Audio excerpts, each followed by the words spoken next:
Guys are giving me.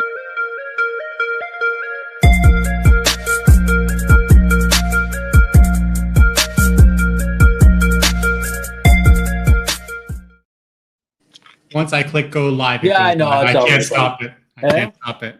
Never call me Paul Lemieux fanboy. Who? Saturday, bunch of them. Nate and all them. Well, they're not wrong. I know, but it was all right. They're not wrong.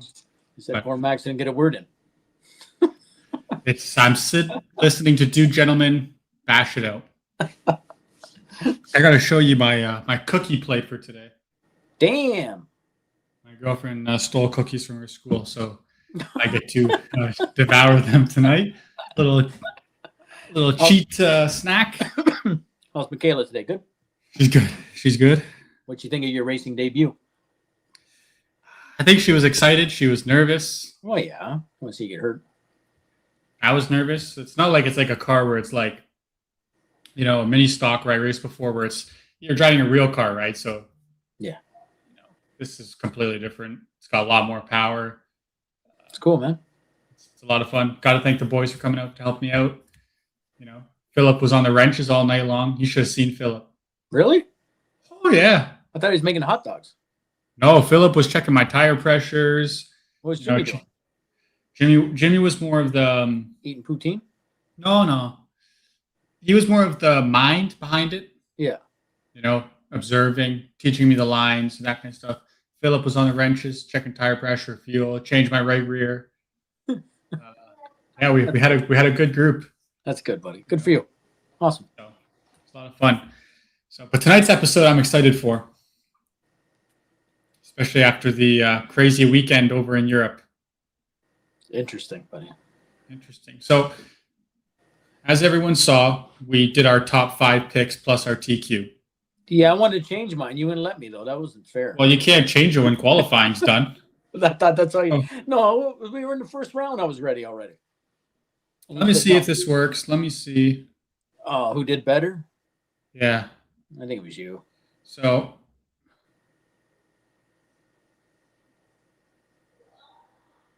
There. First time. Okay. So here it is, right? So you picked Orlowski to TQ and when I picked Mark Reinhardt. Neither of them. Okay? Yeah, okay. I should have went with Mike, right? Should have went with Bruno. Can't beat him. Orlowski, I had second, you had Reinhardt. So I blew that one. Yeah, I got one there. Okay. Ronald Volker finished third. You had him fourth. I had him fifth. That one goes to me then. No, you got him wrong. Oh, yeah, I might get closer. Like, Price is Right. No. Bruno Coelho, I had fourth, which makes me look like a complete moron. I got him third. I'm a schnook, buddy. Complete schnook. Then I had Volker and Hagberg. So we messed everything up. Anything surprise you when you look at these results here from ETS? Yes. Tell me. Well, I should never win against Bruno, but I didn't think he was going to dominate like that, buddy. I really didn't. I should have known better with guys with new cars, right? Even though they're practicing. And you said that Dominic, right? You said his name when we were talking all the time. I just never thought he, right? But obviously that boy can wheel. I had hopes on Mark doing better. Yeah. But that's a lot of pressure and everything else too. And how long with a car, like we always talk about. Who's next? Lucas. Yes, I didn't even have. Yeah. Oh, that's it. Number 8. That dude. Eric Dankel. Yeah. Yeah. Awesomatics driver. Yeah. He doesn't do the full, calendar of races normally, but when he does show up, he's a top 10. Obviously, that boy can wheel. Yeah. Tim Wall, too, another guy who doesn't race as often as everyone else, but still put it in the show. Yeah. Did they run 11? Yeah, they run 11. So they 10 qualify, then they do the B main, and whoever wins the B main bumps up. So they bring 11. It's cool to see that many different cars, though, buddy. That's a good. Yes. 6 cars in the top 10. I mean, you look at the top 5 cars, it's all a different car. Top 6. Yep. Infinity, Schumacher, Mugen, Awesomatics, Serpent, X-Ray. What's the show? It doesn't really matter what brand, does it, buddy? No, not at this level. We always say the USA, North America's brainwashed. You know, you got to have You got two cars. two brands. Yeah, but what we talk about, the thing is that it's because of how do you say that? The support. Yes, that's the word. Yeah, the support and who's got parts and all that. Right now, Schumacher is making a somewhat of a in North America, right? And look at Cali. I looked at those results of that Cali race. Every guy standing there's got a Mugen shirt on. Yeah, Mugen's huge. They got Jacob Cruz down there, who's local to that area. But the support is huge, and I think the Mugen distributor is in Cali. I believe there is someone. Always used to be the 1/8 guy or whatever they offer, right? But I'm assuming they still are. Yeah, that's a huge difference. 100%, it's huge. But there was something else that kind of blew up at ETS. Our other post. It was one of our most famous posts. Oh, this was another one. So Mark Reinhardt used MR33 products. Yeah, that's right. I was going to ask you, what do you think he was going to use, eh? And I mean, when you're getting paid from Huddy, you thought you would use Huddy. I thought so. I thought he'd have to use everything. Yeah, so he used MR33, no problem. But this was the big topic. Our post went crazy a little bit here. I was surprised. What is that, a truggy body? So at ETS, they were practicing before they saw Lucas Urbane run this body called the Avalon Vortex. And according to him, it was a must-have. It significantly changed his car and everything. So everyone started to use it after that. One person does it, everyone else follows. So, look at that thing. That's a picture of Orlowski's car, and then another view of Reinhardt's car from the side. Listen, this is the top tier running of RC on-road racing. Yep. And everyone is worried about how the damn thing looks.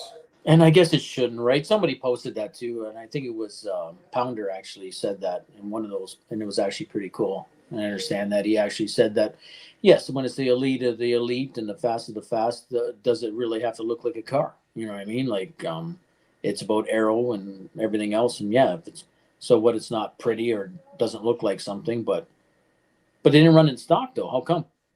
No, they didn't run in stock. They ran the typical Wolverine body was seen in stock. And I wonder why.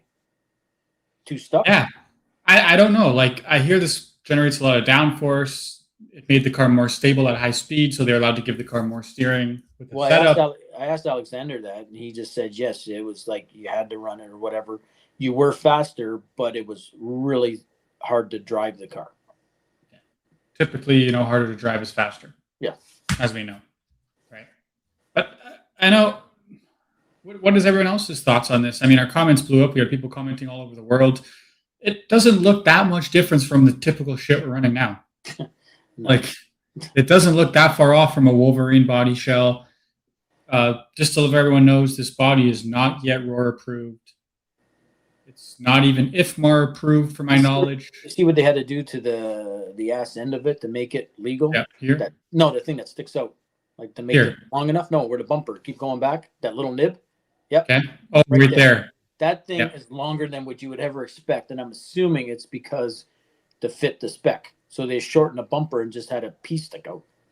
Yes, I've seen the pictures of it from Digital RC. He had some, clear one, and it's like, oh my god, how long is that thing sticking out the back just to make? Yes.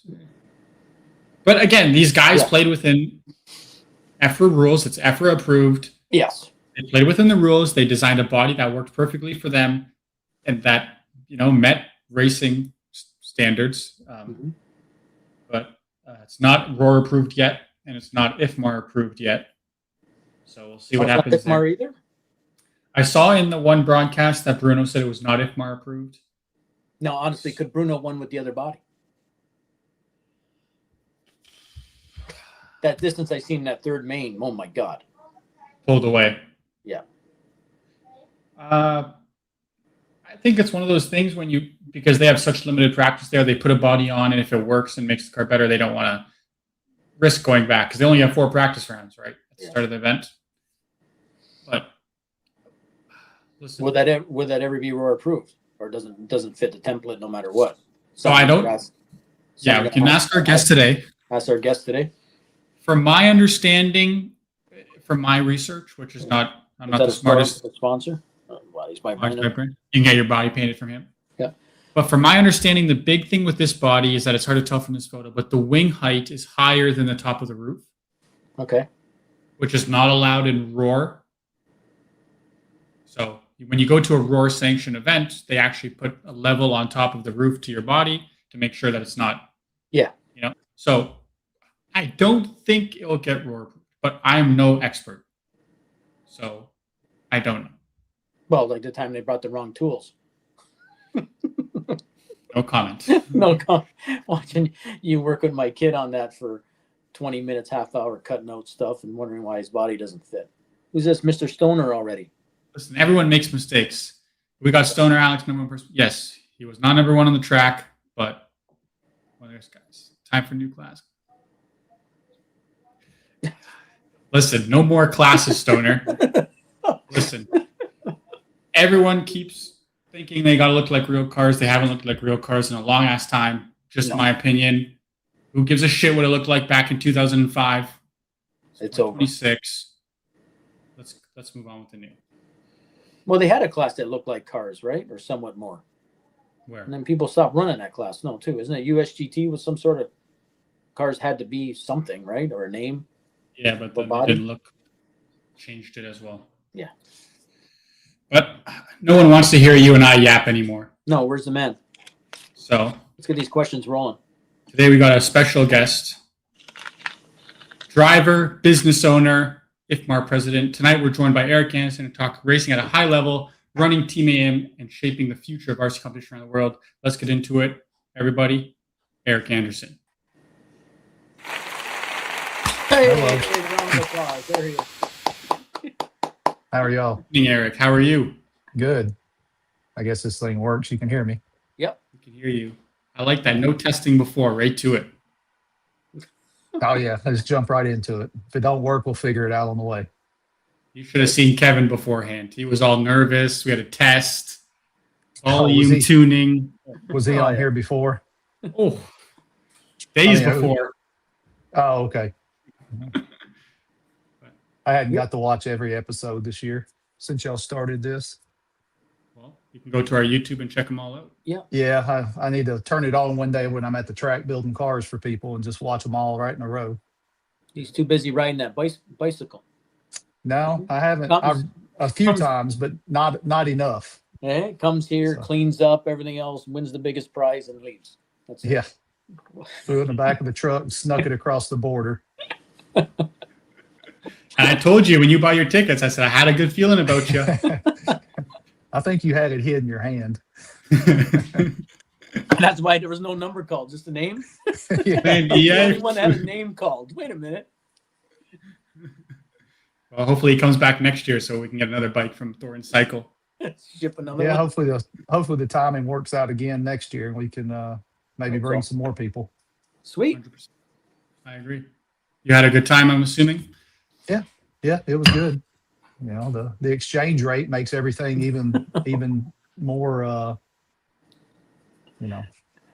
easy to do, I guess. Yeah. You guys pretty much got paid to come. Yeah, much cheaper than I expected it to be honest with you, with the exchange rate and everything. But who knows? That could change next year, the way things are going here. Yeah. We don't know what's going to happen tomorrow, let alone a year from now. Exactly. So I'm sure when you joined there, you saw us talking a little bit about the ETS situation that happened this past week. Not situation, but the big, blow up. That thing's been out for what, month and a half now, maybe. I mean, I guess either people just don't pay attention or they just look at it as it's just another body that's not going to be any different than what's out there currently. But I mean, I've had a couple of them, and I got one as soon as it come out just to check it out, and it's definitely, when you hold it in your hand, it's definitely different. When you drive it, it's definitely different. But I'm not going to say it's different in a good way on carpet. On asphalt, I could definitely see why it works as good as it does. But talking to some of the guys at the ETS, it seems like it's the faster you go, the better it works, just because of how much downforce it makes. It almost makes too much for spec classes, it seems like. Even on asphalt, a a couple guys said when they tested it, they saw a lot more tire wear in spec.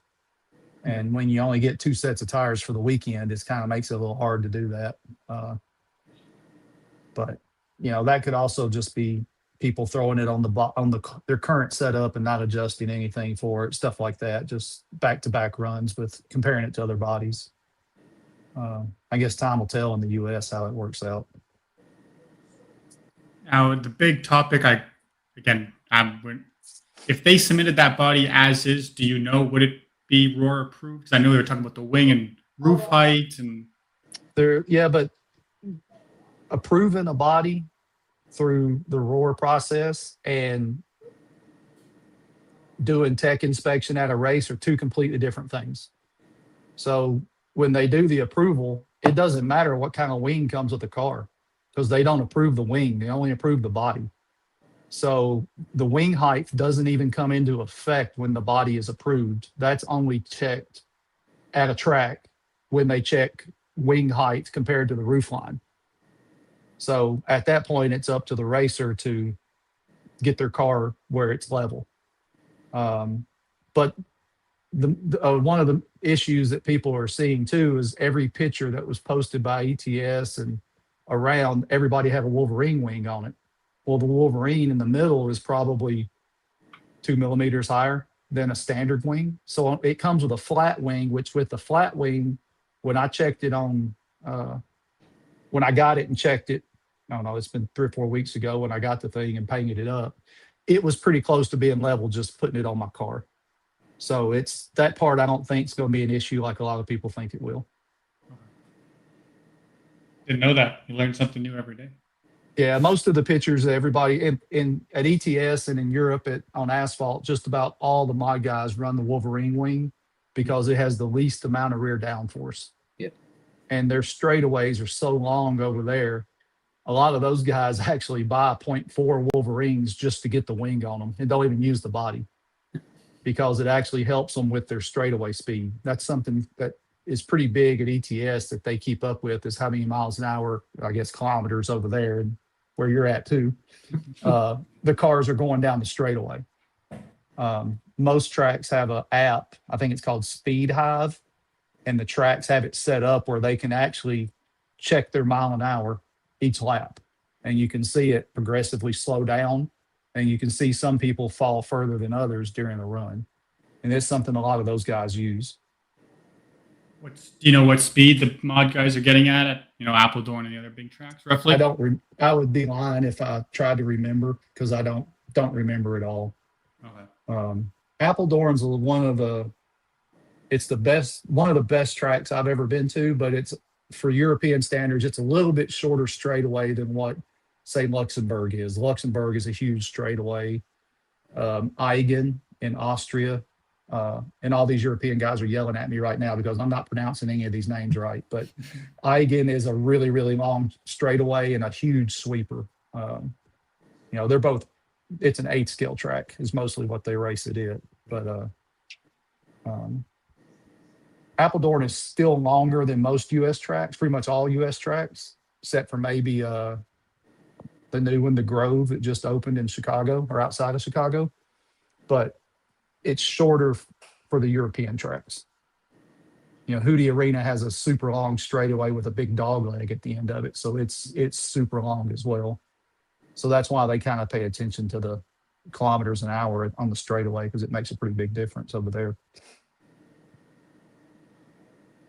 Are you going to be going to the Hootie Arena round 2? I'm not sure. I have a whole lot going on in the next few weeks, next month. And so, I'm not 100% sure if I'll get to go or not. It's the end of July, I think. Mm-hmm. And we've got, the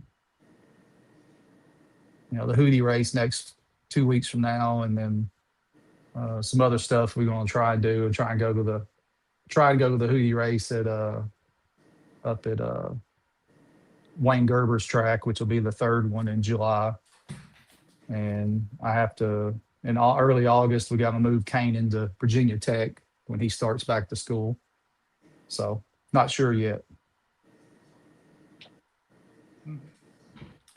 And many people talk about the differences. We haven't had anyone on that's gone to both recently. To you, what's the big eye opener, a big difference between an ETS race and Champs or MyGP or one of the big races over here? I mean, really, it's just how close everybody is over there compared to here. I think, per capita, they have a lot more racers that race. They have a lot more tracks, and they have a lot more racers that get to race each other every week to push each other to be faster and faster. It would, like, 180 has probably got more talent at it than just about any track in the US for weekly racing. And over there, that's every single track you go to in Europe is that way, because the tracks are so not necessarily close together, but I guess they are close together compared to what we're used to in the US. I was looking the other day, and I was talking in our group chat with the Europeans, and said something about they said it's not carpet season. I'm like, it's always carpet season in the US. So I did a quick search, and there's less than 40 asphalt tracks in the US total. And half of those don't even run anymore. There's more than that in Germany alone. Yeah. That's crazy. Germany's a little bit bigger than the size of Texas. So kind of let that sink in. I'm saying there's that many. There's a lot. There's probably 20 to 25 of them in Germany just by itself, which is probably about the equivalent of what actually races still in the US. And do you find EA over there guys focus on like one class type thing? Like, do they run multiple classes as well, each guy? The mod guys typically only all run mod. Yeah. The other guys will typically run a couple of classes. Okay. Jan's the only one that goes crazy and runs everything. Yeah. But I don't know how he does it. Has both his kids racing, his wife, sometimes his dad or mom or whatever. And I'm like, this guy's crazy, but he pulls it off, and he does amazing at every single one he does. And his kids do great. And, it's crazy how he can even do that and have a full-time job. Yeah. So props to him for being able to do it. I couldn't do it. And you've raced a handful of asphalt race ATS. You also made top 10 at Worlds in 2024. You enjoy running asphalt? I mean, it's fun to do every now and then, but it's doing it every week would be so expensive with the tires and things like that is the part I don't like as much, because it becomes a tire game. You saw it at ETS where a few guys didn't even run the first round in pro stock, because if you got new tires and the guys that sit out, as long as you don't make a mistake in the round two, you're guaranteed a TQ. One of those guys is guaranteed a TQ because of the lap time difference in tires at ETS. And that's kind of not just an ETS thing. It's kind of everywhere. The tire fall off is usually just pretty big. Doesn't seem to be as big like at Worlds. It wasn't as big with the Sweet 36s, but with the Matrix tire, the fall off is huge. And what's the big driving difference, would you say, to someone? I've never driven asphalt, so I have no idea. What's the big drivers or feel difference in the car compared to carpet? Usually you don't drive the cars as aggressive because you just end up pushing, and ends up the hotter you get the tires, the more the cars push, and you end up losing speed towards the end of the run. So you usually, like a dirt oval term they use, you back the corner up a little bit. You're not driving in as deep, stuff like that. But a lot of it depends on the tire you're using and the grip of the track as well. Some of the tracks have so much grip that it doesn't wear them as bad, so you can drive harder. But I forgot where we were at. It might have been Luxembourg last year, which is Lucas Urbane's home track. And we were talking about my car and my setup. So he come out and watched one run, because they were telling me I needed to do something, and I did it to what some of the other guys were running, and it didn't really help my car much. And after the run, he comes up and he goes, "Okay, I can tell you why it didn't work for you." And I'm like, "Why?" He said, "Because you drive like a mod guy. You drive so easy out there. You don't push the car hard." So he said, what they're doing is not going to work for you. And he gave me some, I don't remember what it was now, but he told me some stuff to change to help, and it helped quite a bit.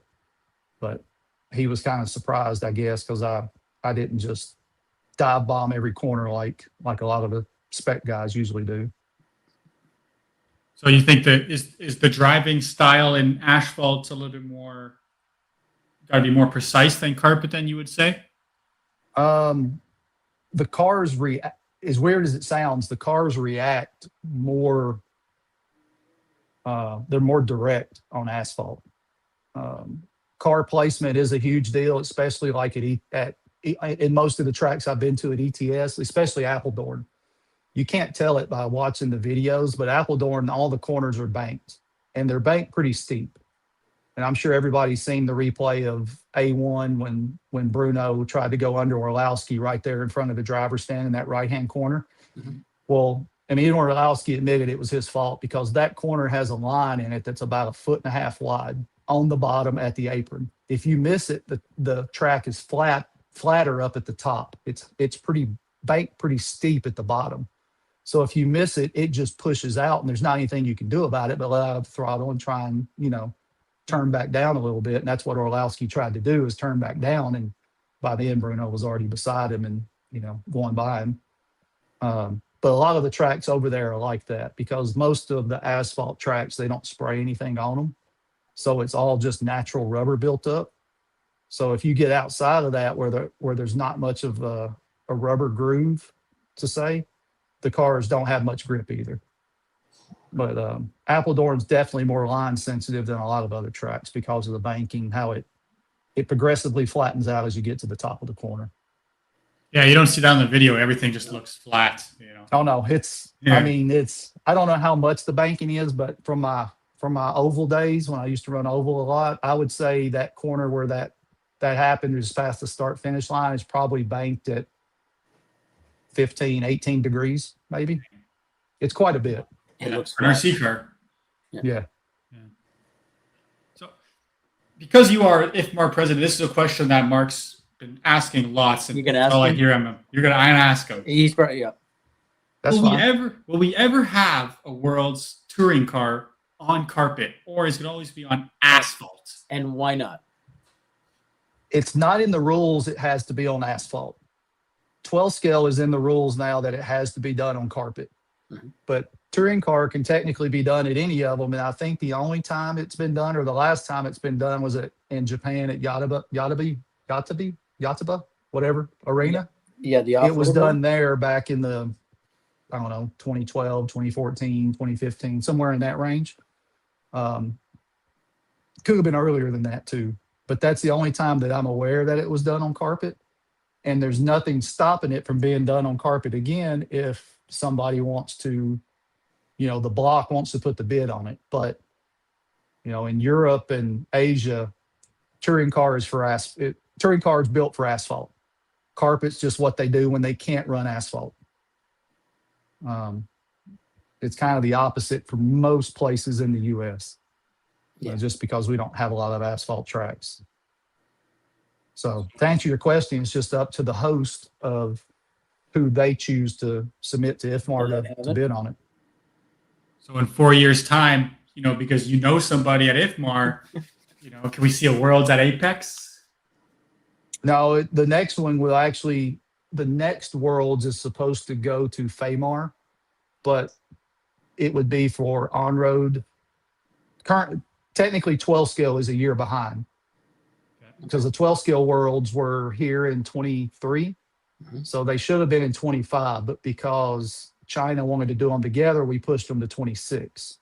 So that was, the next one is technically FAMAR's, but they've already declined having the touring car 12 scale worlds. So it will go to EFRA. It'll go forward a year.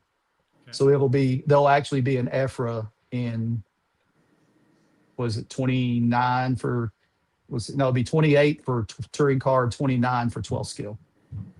Okay. And then it comes to the US, 30 for touring car, 31 for 12 scale. So 2030, Apex Raceway. Yeah, my track's not big enough for that. Not yet anyway. Maybe if I can take out a few poles and make it even bigger, possibly. But I don't know that a lot of people would travel for a carpet worlds, to be honest with you, for touring car. Really? I Okay. think so, eh? So, but like the 12 scale worlds that were supposed to happen in China, those have not been rescheduled yet. And it will basically be each block that wants to participate, since China won't have one. If Famar can have, or if, I'm sorry, if FEMCA can find another carpet alternative outside of China, then they can send that in for a bid, and then Roar, Famar, and EFRA can send in also one selection for a carpet track to figure out where the worlds are going to be at for 12 scale next year, because they'll be in 27. And that puts us back on the original schedule of 23, 25, 27, 29 for 12 scale. What's the possibility that it comes back to Roar? Is it high? Is it low? We haven't even gotten into that process yet. We wanted to get the touring car one by us first, and we just finally did that last week, and got those all set up for Thailand. And our next meeting will be about 12 scale. I mean, we've discussed it already about how to do it, but the next one we'll hopefully have some stuff back from the blocks by then, and then they can decide where it's going to be at. You know, a lot of rumors were going around regarding the rationale for why China got canceled. You know, there was a lot of political back and forth. Is there any insights from an RC standpoint that you could give us on why it was canceled, or is there any insider info we can share to the world? The government in China, being and I'm not sure if it's just because it's a communist country, but they actually regulate. The government actually has a branch of the government that regulates RC for cars, planes, drones, boats, everything. So you have to, once you schedule an event, you have to go to they call them different things, but in the US, it would be equivalent of, you go to your city government, you get approval to have the event. You have to have like a whole plan of, this is how many people's coming, this is when they're coming, this is how long they're going to be here, this is how many of them are coming, this is what they're going to be doing, these are the hotels we have set up. You basically give them a whole agenda for how long it's going to be. And then once your city approves it, it would go to what we would call our state. Your state then you do the same thing. You give them the same plan, they look it over, they get approval. Then it would basically go to the country, and then the equivalent of the federal level. And they got through all of those steps except the last one, which they refer to it as Beijing, because that's where the headquarters for the RC, the people who are over the RC section are in Beijing.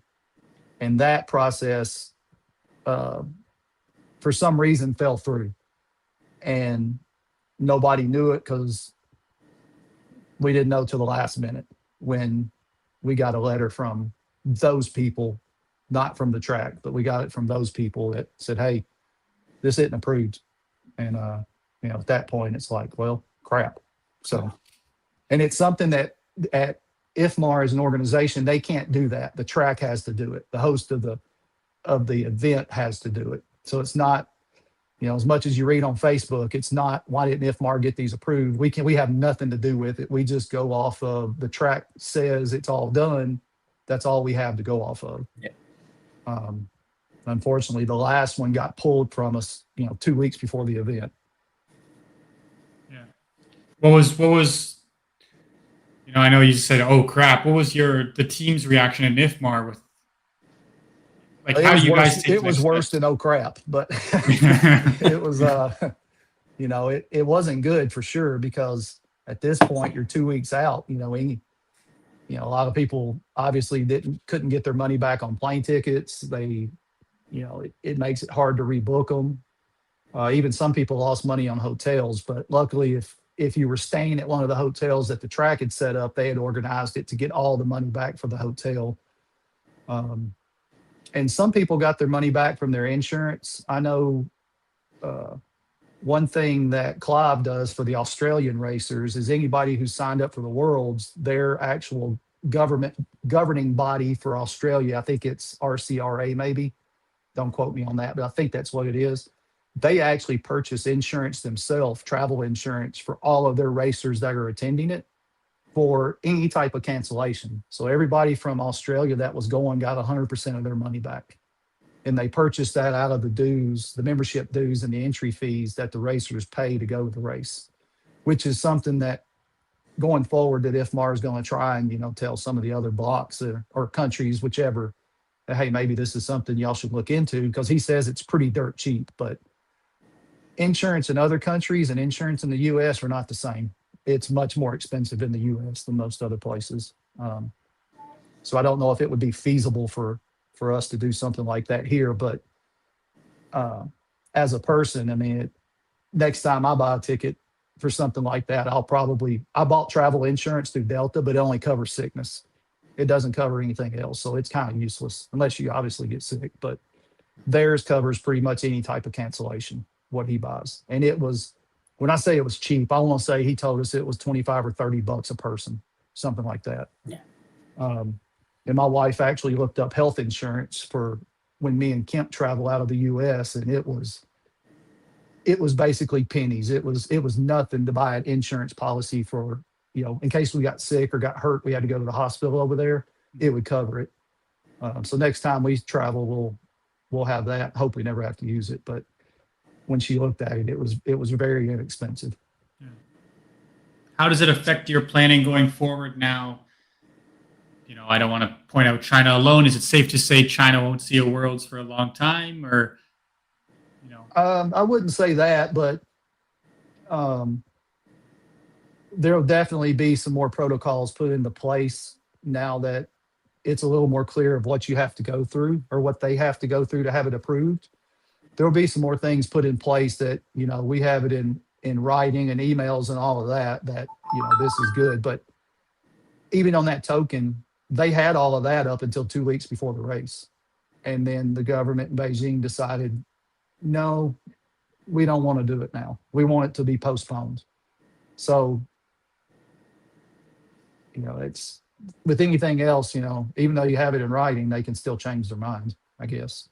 Yeah. They did anyway. Yeah. It's crazy. It was sad because I know everyone was excited to see, obviously it's the best of the best going at it. So it's exciting for all of us RC, viewers. And it was, it's a sad situation for Gavin and the track. I mean, that the people who built the track got about $3 million US in that facility. So, obviously that race was not going to recoup all that money, but they built it for that race, for that event. It was purposely built for that. So, I mean, he, sure, there's some racers out, good bit of money, but nowhere near what Gavin's probably out. Doesn't help the racers' feelings any, but still, it's not a good situation for him either. And he felt as bad as anybody did about it. For sure. Yeah, that track was huge, and they had the indoor asphalt and everything. Was insane. Yeah, crazy. Well, a little bit less serious note. Let's take a deep breath. But we've seen you bring Kemp, into RC and make him into one of the best racers he is now. I didn't make him into nothing. He did that on his own. Well, I'm sure you bought him his first radio and first car to get him going. So that's about all the credit I'll take for is buying him all of this stuff to get him into racing and providing him a facility to practice and race at. But other than that, he works for everything he's got. Obviously he has a lot of natural talent, but he definitely he doesn't just show up the track and run one day a week.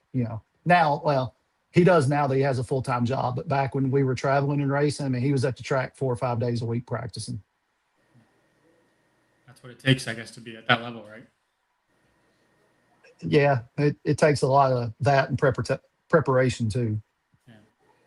Well, what got you into RC? When was the first time you picked up a radio and raced a toy car?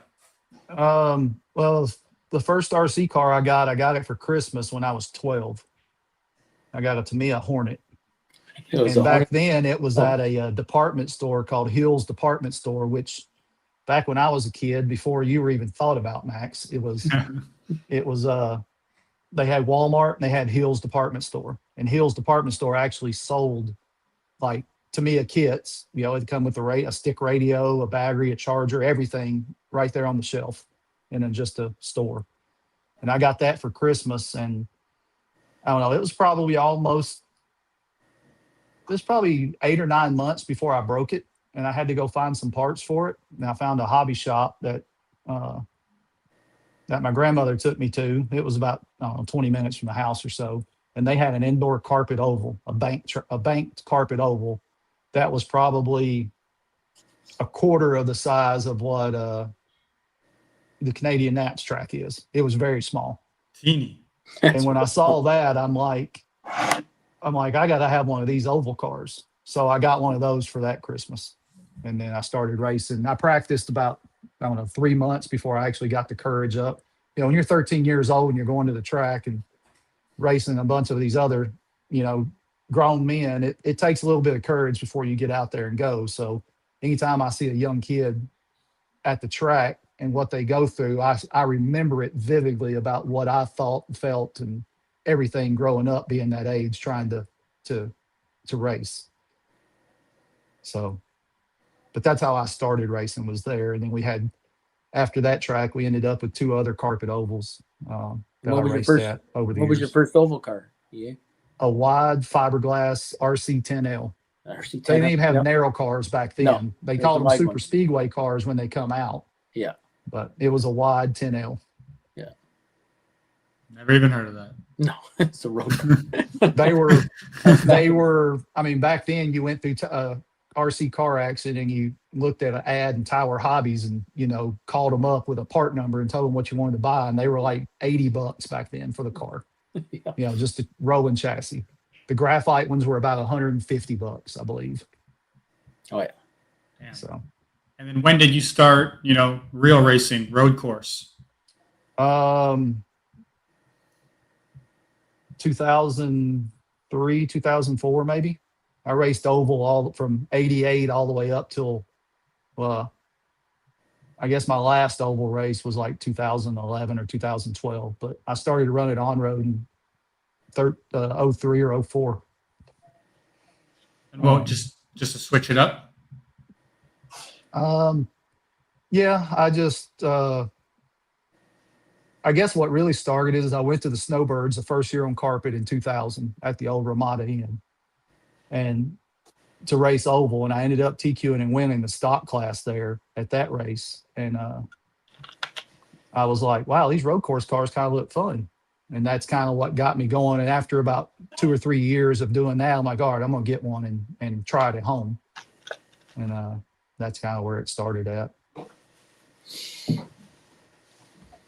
And now you've grown to, one of the best drivers in the world. Nah, I wouldn't say that. There's a lot of guys a lot faster than I am, for sure. I just, I still practice a lot, but. Top 10 at World is something to be 2 worlds. You did it recently. So arguably you're top 10. Yeah. I still say there's a lot of luck involved, but we'll see how much longer it continues, being able to compete with some of these fast guys and, some of the up and coming racers too that are super fast. They'll be way past me before long, and I'll be just sitting around thinking about when I won the last race. Or you can start a podcast like Mark and I. Yep. You can do that too. Is there a race in your career, road course speaking, that you're most proud of, or one that sticks home to you? Like a single race, or? Yeah, like what's the race that you were like, shit, I did good here. This, I mean, the first time I made an A main, like I started off like I just wanted to be in the top 50 when I started running on road. I looked at it and I was in the top 50, which now there is no top 50. It's like you're in the top 25 or 20 maybe, is more than halfway. But I just wanted to be in the top 50 when I ran my first Snowbirds. And then I remember when I made my first A main, it was probably 2007 or 2008 at the Snowbirds, maybe.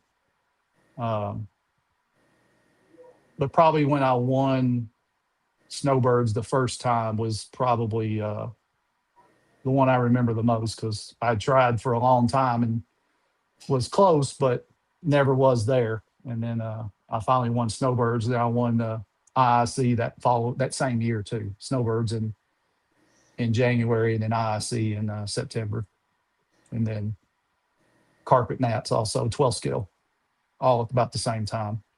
Damn. And then didn't win anything else for 4 or 5 years. Really? Yeah. It was Now like one little flurry, and that was it. until now, and now you win almost everything again. No, I wouldn't say everything, but I mean, it's Pretty much. the last few years have been pretty good. You know, it's Kemp helped me a lot. He helped me more than I helped him, I'm sure, just with setup stuff and things like that, and watching how he prepares and learning from him. Going to Europe helped us a lot too. Watching how those guys prepare, and when they show up to the track, you know, they're not showing up to track and painting in mountain bodies for the most part. You know, ETS this past week might have been an exception. There was probably a lot of guys painting bodies there with the Avalon coming out. But for the most part, when those guys show up, they've got a minimum of 2 cars prepared, and because they only get 4 practice runs, maybe 5. So if you ain't got your shit figured out in 2 practice runs, it's going to be you're going to have a tough weekend. Since you brought that up, Eric, do you think that's better that way, or do you think it's better the way we have it here, where, you know, the hours and hours of practice and all nights at Cleveland, or how many hours we try to put into Canadian Nats? Is that better or would it be better? If I think for some people it is better. Yeah. For other people, it's probably not. You know, like even when some of those guys come over here to our races, like when Mark and Max came to Cleveland a few years ago, back in 23 for the 12 skill worlds. They came to Cleveland first, and then 12 skill worlds were 2 weeks later. If you looked at them, I mean, they wasn't up at 2 o'clock in the morning practicing. Those guys are gone getting their sleep, and you know, they're back up the next morning at normal time to practice, and they were just as fast as always. At some point, sleep is more important than practice time. And Mike G is a big proponent of this. I mean, G usually is in bed they joke that he's in bed by 9 o'clock at races because he likes to get his sleep, and he performs better. Your mental focus is better. And I notice it too. You know, I go to ETS, and I usually drive better and more consistent over there, simply because, you know, you're done practicing at 7:30, 8 o'clock every night, and you go eat, and you go to bed, and you get up the next day, and you start back at 8 o'clock, and you're refreshed and ready to go.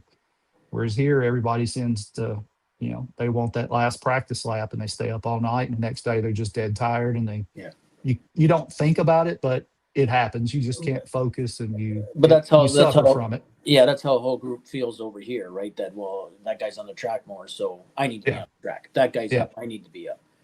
And there are some, you know, exception to that, because there's some people, like especially newer guys, the extra track time does help those guys. You know, especially if you early when I started running on road, it took me forever to pick up on layouts. Like I would get a layout down by the time the 4th qualifier come out. You know, so it does help the newer people that need the laps to learn the layout better and learn about their car a little more. But for the more experienced guys, typically you're just hurting yourself when you stay up that late doing that much stuff. We brought up the Canadian Nats, and we had a lot of our regulars, or the ones that come to the Nats, are, well, no, Mark, I pay all this money. I come here to race this weekend. I don't want a track shut down at 7 and go for supper with the guys, and you know what I mean, and just relax. I'm here to race, right? So you have that group, and then we have that other group that's like, well, if you close the track, then at least we could all go hang out together, have a meal, right? And not be up till 2 a.m. or 1. And it's some of those. Sometimes, you know, it's better that you just do what you think's best, and let the racers decide. At the end of the day, it's their decision. You know, if they decide they want to skip dinner and stay at the track longer, that's not your fault. Yeah, that's how I started treating it. It's like, well, you don't have to stay. You can go, Yeah. right? You can go have supper. You can go hang out, right? You Yep. go do what you want.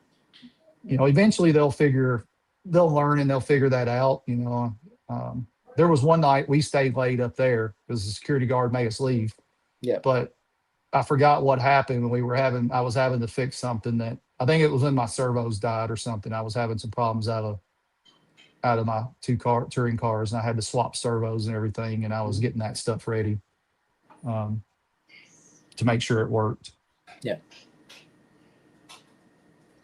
But yeah, for the most part, it's kind of, some people it helps, some people it hurts. Just gotta say some shout out to people here in the comments. Tim Perez checking in.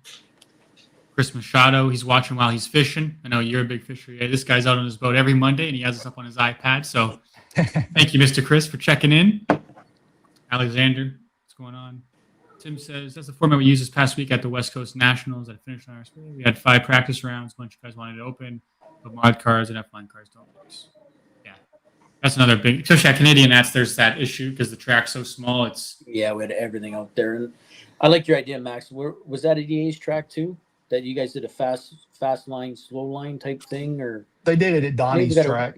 Donnie Leah does it, and it's good, isn't it? Or it helps. It is, as long as somebody is actually on the mic up there monitoring it, because what'll happen is you'll get 3 guys in line for a mod run, and you'll have 40 in line for a stock run. So you have to tell them, because if not, the mod guys will just throw their stuff down and start running when there's 40 guys in the other line. And there's 3 of them. I guess I'd have to monitor that and say, okay. Right. So somebody has to be up there monitoring it, and you'll do, 2 for 1, 2 stock runs, 1 mod run, or whatever. Or 3, yeah. It works okay if you do that, but you kind of have to babysit them, because racers are their own worst enemy. No. Instead of waiting 3 more minutes to get a perfectly clean run with a bunch of guys, they'd rather just, get out there with 3 cars while everybody else stands there giving them the evil eye the whole time. Yeah, we've said that before too, right? Like, how many times you can't wait a minute. You'll see a guy with a mod car and there's 8 GT12s and 2 VTAs out at the Canadian Nats, and this guy's putting down his car, and then upset guys are in his way. You couldn't wait another 4 minutes, but that's how it goes. RC racers are always right. Yeah. Just ask him. And EA learned at his Huddy race that no one knows how to use the toilet. Yeah, that's every race. That ain't just a Huddy race. That's all the time. Bunch of savages. I don't understand it. I keep telling them I'm going to go look at my cameras and figure out who's doing it, and they don't believe me. I remember you said that on the mic.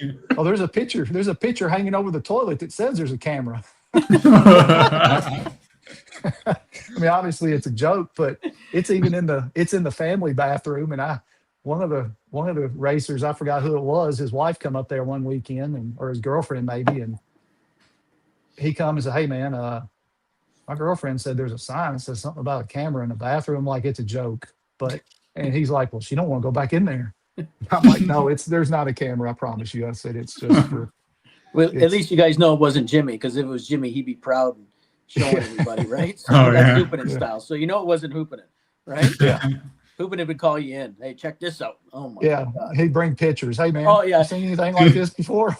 You gotta tell him that's still one of the best stories at the Rose City. The doorbell goes off, the alarm thing, right? Guys are practicing, and the front door goes off, and the guy came in, and all of a sudden it's just like they're waiting for somebody to come around the corner. There's nothing. All of a sudden, I think it was Bryce, or was it you? Somebody comes around the corner and goes, I think a homeless guy came in, because there's clothes, there's a jacket, a shirt, all this stuff in the hallway near the washroom. And it was Jimmy. Of all people, I almost had an accident. I came running in. I just started ripping off clothes. But he's that proud. He's no shame. No shame, Mr. Hoopin. I mean, it happens to all of us. Yeah. But he likes to announce it, though, EA. So that's right. So that wasn't him at your place then, because he would have announced it, right? Yeah. He would have came and told you, "Hey, I fucked up the bathroom 4 times in a row. That was on me." Y'all have not even heard the drag races that we have when we have a big drag race. Those are the worst. I mean, you don't know. We had one time. I'll go ahead and tell this story, because nobody would even believe this story. Even the drag racers didn't believe it when it first happened. So I go back to the bathroom, and anytime I go back, to the urinal, I always check the toilets just to make sure I ain't got to flush Mr. Hanky down, or make sure there's toilet paper, air freshener, all that stuff's there. So I always check it and take care of it, wash my hands and go back. And I open the stall up and I'm like, what the hell? And I'm like, you got to be kidding me. And I'm looking at it and I'm like, the toilet's full of crap. There's paper everywhere. And then I get to look and I'm like, there's shit on the toilet seat. There's a turd on the toilet seat. And I'm like, what the hell? So I go and get the bleach and the gloves out. And then I look and there's footprints of poop on the floor. And I'm like, what in the hell happened back here? So I'm bleaching everything down. I'm cleaning it. And I've got the door closed and I'm mad. And somebody opens the door and I yell at them to get out. And I'm thinking about who this could have been. In my head, it's going through my head like, all right, who did this shit? Who am I fixing to go out here and ridicule? And so I get it all cleaned up and I go to put the plunger back and I'm like, what the hell is that? And I look behind the toilet and somebody's American Eagle boxers full of shit are plastered against the wall behind the toilet, stuck to the wall. So I go get I'll walk to the hobby shop and I get one of our little bags, like, a little plastic bag, like you put stuff in when somebody buys them. And I go back to the bathroom and Chris is like, what's wrong? I'm like, don't talk to me. So I go back and I get these boxer shorts and I put them in the bag. I clean the wall off, clean everything up. I put these things in the bag, still got my gloves on. I walk back to the drag strip, middle of the race, and I snatch the microphone out of the person's hand that's calling the race. And I'm like, all right. I get mad and I'm yelling. And I just tell them, I say, look, I don't know who this is, and I better not ever find out who it is. I said, but when you come up to race your next run, you're going to have to show me you got underwear on. And they're like, what the hell are you talking about? And I throw these damn shitty boxers down on the ground. I said, because somebody has shit their pants and left the boxers shoved under my toilet. And so everybody's like, are you kidding me? And Nope. I'm like, no, there they are. Go over there and pick them up. Line up, boys. And We're going to see who's got no get on. Let's go. 2 people raise their hand, go, I don't wear underwear. No. And then 2 people left. So I narrowed it down to those 2 people of who it was. That's interesting that 2 left. Yes. So that was one of those stories that, because they thought I was serious, I was going to make them pull their pants up and, show me their underwear next time they ran. But that was one of those stories that if people wasn't there, they wouldn't have believed it. But I was, that might have been the maddest I've ever been as a track owner that day. Yeah, it is pretty disgusting when you're a track owner and stuff you see and stuff guys try to hide or whatever. It's like, come on, man. I'll give you that. I told him if it happens again that night, I said, I'll flip this track over and throw everybody out of this place. Yeah. I'm like, there won't be a track left. Yeah. So, yeah, track owner, or whatever, things you deal with. I always wonder when someone's that disgusting, right? And all the tracks. What's their house look like? Yeah, exactly. Are they putting that right? Exactly. That's what I always bet you don't do it too. at your house, right? I bet your wife ain't gonna let you put shitty underwear behind the toilet. No, I would. I'd be dead. No, I saying any of those guys. That's what you tell No, me. I mean, I'd be dead here. I just, I'd never wake up. Oh man. Well, let's get off that shitty topic. Oh, that's Sorry, I had to share the story. That's a good one. Good story. I still don't believe you, but I'll believe you. No, it's true. There's several that will testify to that one. Well, I want to talk a little bit about the shirt you're wearing. Team EAM batteries, huge part of your name and what you've grown over the last, numerous years. Now you guys are dominating, worldwide. You guys just won ETS with Oliver. What inspired you to start Team EAM back in the day? It technically started back in 2001 or so, 2001, 2002. It was back in the brush days. It was one of those things that if you didn't know somebody, you didn't get good motors or good batteries. So my first battery sponsor was actually Danny from SMC at Snowbirds in 2000, the year I won 4 cell stock there. He I needed a battery. I didn't know him. Somebody, Mike Ottinger, introduced me to him because he had known Danny for a couple of years. This was back when Danny he'd been matching batteries probably for a couple of years at that point.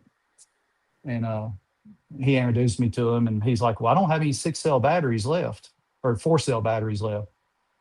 He said, I've got some 6 cells. And he goes, hang on a minute. And he picks a soldering iron up and just unsolders a bar, and 2 cells plop off from the floor, and he puts a bar on it and goes, here, go run this. So I go and run that battery, ended up winning running it for the first time in the main, and ended up winning the main with it from second. And so he was actually my first battery sponsor back in 2000. That was And that then, horrible. That was that horrible Snowbirds race, Max. The one where I choked. My whole life changed. Where I thought the very it was first good. year, the very 2000 first Snowbirds. touring car. Yep, led the whole stock race and touring car until one lap to go. I went down there with Dale Epp, my wife. I just got married.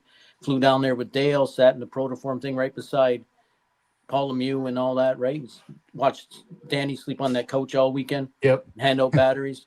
And yeah, I was that guy, right? Someone had an old VHS tape of it, and anytime I thought it was good, 30 seconds left to go. It was mine. I was thinking the ring, the jacket, all that stuff was all mine. I rode over Dot, put in the wall. I still remember the names. Alexander, the place erupted.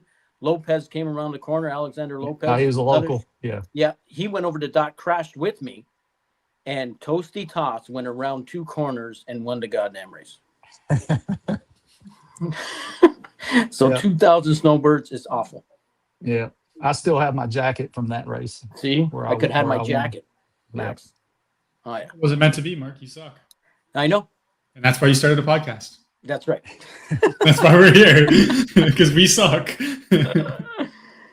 So yeah, and I remember you started doing motors. I remember all the guys up here, all kinds of guys. And that's when I think you just started running touring cars as well, and you came up to Fast Cats. But a whole group of guys started running your tuned motors. Right? Everyone started running your motors all tuned up. Yeah, and it was one of those things that, it was hard to get motors. And so I started doing my own stuff. And I at first when I started, I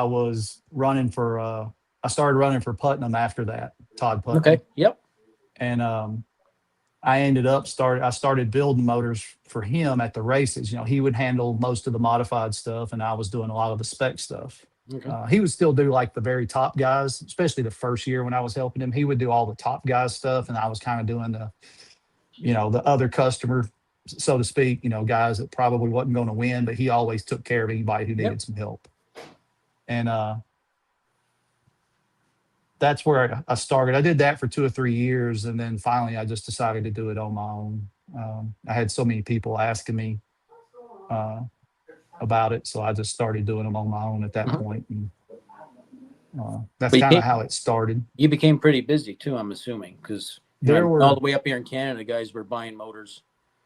Yeah, I don't remember what year frame it was, but there was, I don't know, it'd probably been 2005, 2006 maybe. Yeah. I had a distributor in the UK, and I had one in Australia that would buy 500 or 600 motors at a time. Now, were they all Trinity based then? Yeah, for the most part. There were a few when Reedy come out with their 19 turn, when that was a pretty popular class, the machine wound 19 turn stuff. Reedy had some motors that were pretty good too that I also did, but for the most part, it was all were you doing Epic stuff. Were you doing batteries at 1.2? I started doing them around that time also, around 2005, 2006. I remember your stickers on the stuff. Okay, yeah. Yeah, and at first I was, just buying sales from Ernie, because he was the Sanyo distributor. You had to buy them through him. And then Danny finally come out with his own 40, I think it was a 4600 energy cell that he had made. Yep. And I started buying stuff from him and doing those. They were blue in color, weren't they? Lipos come out. No, they were black and green. They had like a carbon fiber looking wrap with green wrap on them. Who were the blue one, or were they purple? Panasonics for a while? We went to that for a while, right? Wasn't it Panasonics were purple. Yeah. There was one blue one at one point, but I don't remember who it was. Intellect. No. Intellect. Yeah, Yeah. Intellect was one of them that made sales too. Hey, I Max, the believe. funny thing was Bazzer was one of the first guys to start running EA stuff of all guys, the big Baz. Really? Yeah, I still remember Bazzer, first motors he got and batteries he got from EA and stuff like that. Yeah. The big Bazzer. Still using your batteries now, 20 years later. That's what he said. It come full circle. That's the Cam Nats this year were the first time I've seen him in a long time, because I know he kind of got out of racing for a while and Yep. you know, got back into it recently, which is good. So, And now, EAM's and Apex is your full-time, your daily operation. What was that change like to go from, a regular job to like RC being your 9 to 5 every day wake up? I went from 2017. I worked on cars for a long time, and I ended up messing my shoulder up really bad and had to have about 3 surgeries on my shoulder in, I don't know, 18 months or so. And it got to where I probably wasn't going to be able to keep working on the cars like I was. And so I opened at this same time, we also lost our track in Nashville, Thunder RC, Durla, that Robert Durla ran. They sold the building it was in, and we had about 30 days to get out, basically. And I just happened to say, oh, okay, Durla kind of, his lease there, it had been there for 17 or 18 years. And it was kind of one of those things. It was a extra building. And the guy was like, hey, you pay me some cash under the table, you can use the building. It wasn't really an official lease or an official business or anything. It was ran more like a club, Durla's club. Early on, it was somebody else. And then Michael Skeen took it over for several years. And then he got tired of it. And then Durla took it over. Well, they came and just said, hey, Durla, you got 30 days to get out.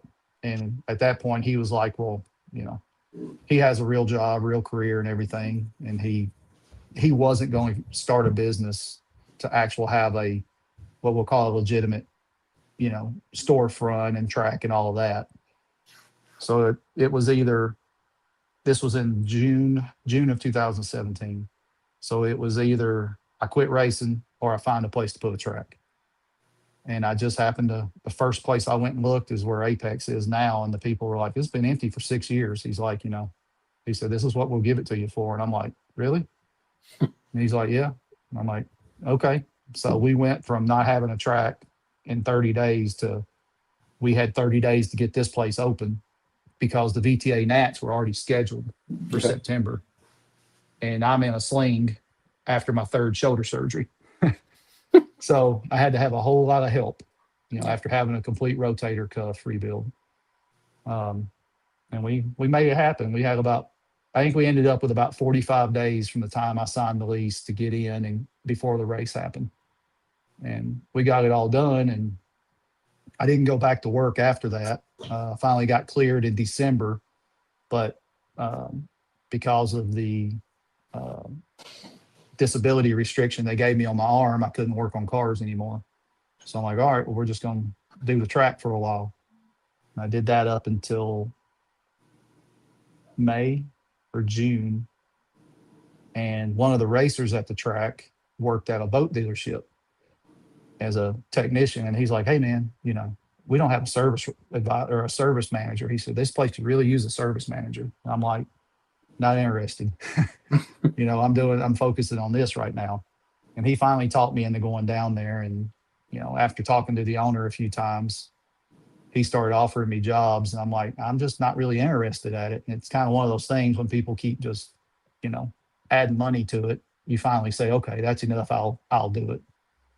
And so that was July of 18. I started after the 4th of July. From then until, 26 till April of 24. So this is 2 years now that I've done Apex full time. I ran Apex and managed a big boat dealership at the same time for those 6 years. And then April of 24, I finally left just to focus on this. So I've been doing this ever since. Was it nerve-wracking?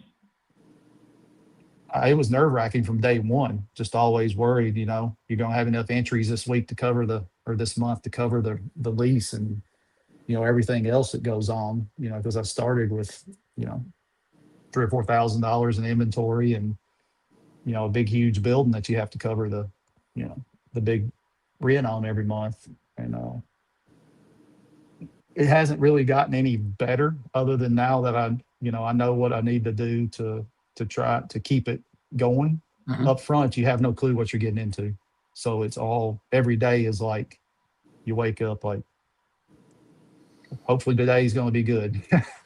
I've been involved in a few tracks, and you always think it's definitely not the hobby or sport that if you build it, they will come. It's if you build it and hopefully they show up. Yeah. It's very Yeah. strange. Even in this area, I always joke that you could build a Hootie arena over here and people still won't come.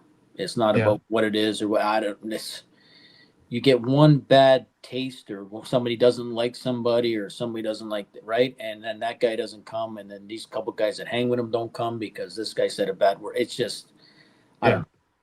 Yeah. And it's like you said, you could build a Hootie arena and somebody's going to come one time and figure out something to complain about to Yes. everybody else and run Yep. everybody else off. That Yep. never will come because they've heard what his opinion was. Yes, and I So, cannot figure it out in this hobby. I can't. I don't been in the hobby close to 40 years and cannot figure it out. yeah. And every place that crashes within 2 hours of here that's permanent, the first downfall of our area is it gets known as only the fast guys or the good guys run there. And that's it. Yeah. Basically they run out their lease and then they're done.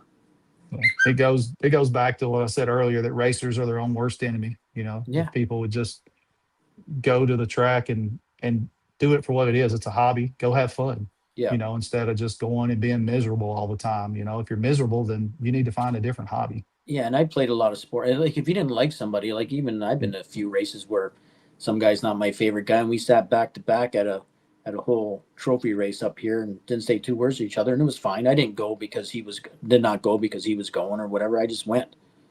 You know what I mean? Now Yeah. I understand these guys. They'll actually say, "Well, if that guy's at your track, I'm not going." Yeah. But don't kick him out. But you know what I mean? Yeah. The other thing is people don't, that more people need to realize is that you do it for fun. Mhm. It's It's the friendships, really. We talked about that right? It's actually the friendships you meet over all the years. And even Bryce, I'm sure Kemp has maybe said that to you, but Bryce has. He goes, Dad, all the guys I played hockey with, the guys I played junior hockey with, I barely talked to.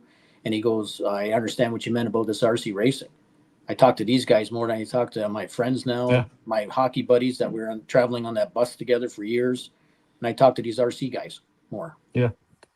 Yep. I try and, emphasize that club racing's it's for fun. It's for everybody to improve and come to the track and learn and make yourself better. And if you can help make the people around you better, then it just keeps more people involved in it. Yeah. Um, I sent you guys, on some of that topic, the one I brought up with some other people, and I'm probably wrong, but I'm just old and old school. Do you think all these sponsorship stuff has ruined hobby shops and where everybody can go buy stuff? Because in the racing part of it, it seems like you just make a phone call and you're sponsored. I remember those years ago where you had to go to a big race, do very well. You got approached by somebody. Now Yeah. it's just a phone call away. And you got asked to be sponsored. You didn't Yes. ask if you could be sponsored. They had to reach out to you. Yeah. And I understand hobby shops, any hobby shops I really talk to, it's ready to run stuff that keeps them open, right? But I mean, how do you send somebody now, right? Like in our area, someone walks in, especially Canadian Nats, if Skycraft wasn't there and they say, oh, how can I get a car or whatever?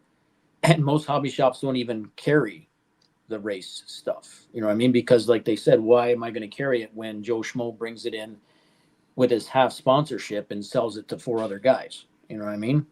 Yeah. It's just, is it unfixable now? It is, right? Can it be I don't ever know that fixed or no? I don't know that it's unfixable. I think that the manufacturers are sometimes they're their own worst enemy too. Okay. If there's some that they're like, well, why don't you carry our product? Well, you sponsor 75 guys within an hour drive of my track. Why would I carry your product? Yeah. It's kind of, it doesn't make sense for me to do it when every racer that comes, I'm just, it Yeah. doesn't happen at Yeah. my track, but I'm using it as an example. Yes. But You've heard why it would I every track carry you've your been to. product when Yes. you sell it around me to everybody around here? Everybody that's at my track currently is already sponsored by you. So why would I carry your product? Yeah. Now, is it the And that's company's? not I'm Yeah. using it, Yes. metaphorically speaking, Yeah. but Like, is it right that does? But again, as a salesperson, right, or whatever, right? Somebody calls you and wants, like, just say, for instance, wants 20 packs, right? One of your drivers. You companies now will just sell, right? Because it's 20 packs sold. if one of my drivers called me and said, "Hey, I want to Yes. buy 20 packs," I'm going to say, "Why?" Yes. Exactly. There's a But problem if you're but buying most 20 companies, packs. but most Unless you're companies, Sam Isaacs and you run 14 times a day. yeah. But most companies that they count it as a sale, right? Doesn't I don't No, care what yeah. you, right? That should be a red flag to companies Yeah. that, hey, this guy's selling his stuff trackside. Yeah. He's selling to his buddies and everything else. That's the kind of stuff that you have to pay attention to. But I think some of the companies out there just look, like you said, they just look at sales. They don't care. They just It's see just a product number, moving right? out the Yeah. door. Yeah. Um, Yeah, because we've seen it years ago over around here, and like honestly, what would you do at your track? Another stupid question. What would you do at your track? Say it's R1 products. You bringing them in. You got motors there. All of a sudden, you find out a guy at your track that's just a racer is selling the motors out of the trunk of his car for like half the the price. first conversation would be with me and him about doing it. The second conversation would be me and Steve saying, "Hey, do you know this guy you're selling these Yeah, motors to is coming to my track and selling them?" Because okay, I would rat him out in a heartbeat. And I yeah, would hope if there's anybody that I do help or sponsor is doing that, that the track owner would rat them yeah, out to me and tell me, because that would be the end of that relationship completely if I found yeah, out somebody was doing that. And that's just you know, yeah. No, I just it's asking that just not question because right. I've seen it all for the years. You know, what I mean, how many were doing it and stuff, and right. I know getting it for their buddy at a cheaper price and all that, but it's just getting old. You know what I mean? Yeah. But And that's the thing is like I don't, you was talking about ready to run kits. We don't sell ready to run stuff. We don't sell anything but stuff that goes around our tracks. yes, yeah. Um, Well, like things that you are like how we consider. I think it's Chris Adams. He is a race facility, right? yes. You are Yep. there for the racer, Yep. right? I'm sure there's a hobby shop in your area that's there for the hobbyists with ready to Yes. run There's stuff. one 10 Yeah. minutes away from me that you walk in and they've got $250,000 worth of Traxxas stuff. Yes. So Perfect. anybody comes in looking for Traxxas, I send them straight down the road to Family Yeah. Hobbies. Yeah. And if they have somebody bringing a car in there that needs fixing, they're like, "Is there anywhere to race this kind of stuff?" They tell them, "Well, you can't race that, but if you go up here, they can show you what you can race." So That's we cool. get people all the time coming in that Family Hobbies sent them to us. Yeah. That's Um, awesome. and it just doesn't make sense for both people to be set for us to both sell the same thing when they have a completely different clientele than what I have. Right. And it's such a small market, how small the Yeah. actual hobby is. Yeah. Yeah. Now if the closest hobby shop to me was an hour and a half away, I might do something different. But then Yeah. as I could almost throw a rock and hit their building, I'm not gonna play that game. It's not Gotcha. worth it to me. Yep. I would rather tie my money up in the inventory that people at the track can actually use, and if they break a car, they have a part for it. And before I forget, too, my other question to you is I know I mentioned to you at the Canadian Nats, and it's just me again. We all use, I can bring up Roar, we all use the Roar rules at most tracks or Canadian Nats or a lot of tracks, where, right? I really believe that everybody or every track, whether you're a permanent track or a rollout track weekly or whatever, I believe everybody should become a Roar member. It helps out Roar. There's money then or whatever. You know what I mean? Maybe it allows you on a website, or maybe there's a website started about all Roar stuff and it lets you on once you're a member. But I really believe it's got to go back the old way where why can't everybody or just throw in your $40 and you're a Roar member? Would money help Roar in that aspect of Um, having a guy again, just a Roar? I mean, it's a nonprofit organization, so Mhm. nobody's paid except for the administrator that handles all the administrative Yep. duties that go along with a nonprofit. Okay. Anybody that knows anything about nonprofits, you still have to have somebody that does all the back end Yes. paperwork and does all of that stuff. That's a paid employee. Yep. Now, so Roar doesn't, even a nonprofit can have money in the bank. You know, Yes. it doesn't mean that at the end of the year there's $0 in the bank, because you can't function that way. Right. But what it means is you don't have any paid employees. You don't, you know, the money that you do bring in is used to help promote the hobby or all the expenses that go along with it. And I mean, more money would help Roar be able to do more promotions type stuff. Okay. Would it help with more with Um, the testing, or when you guys send in batteries or motors that have them done quicker? If some guy was actually those, paid to actually well, spec the people who faster? do those inspections, they Yeah. are actually paid, but they're Cool. not Roar employees. They're Okay. independent labs or people that Roar is contracted Yeah. to do it, to do the inspections. And those people get the money for the inspections. Roar doesn't actually get any of that money. Now, like the Roar race, when there's a couple guys flowing out and they're out, right? Who they paid by? Those The track? people are independent contractors, part of the RMT, which is the race management team. Okay. So those people they are paid to be there per day, and they're paid for their expenses By to Roar get or the there. track? It's paid for by Roar. That's Okay. part of where the money goes to, out of the entry fees that Roar collects. Yep. It goes to that, and Roar pays for the trophies for the event. But the RMT is a paid position, but they're not Roar Employee. people, right? They're contractors for your 1099 people for Roar that they hire that can do the job.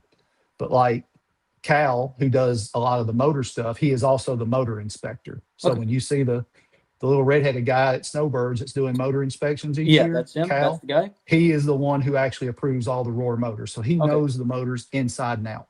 Yeah. So when he is able to go to the events to do the nationals, he's the one they want to do it, because he knows what the motors are supposed to be, how they're built, what they were originally, and everything. And that's what I mean. If Um, everybody had to be a Roar member, right, it would help on getting more stuff, or getting these guys to even maybe a couple races, or Yeah. he's already a Roar guy in Cleveland, or a Roar guy at the Canadian Nats that's paid by Roar and don't have to worry, right?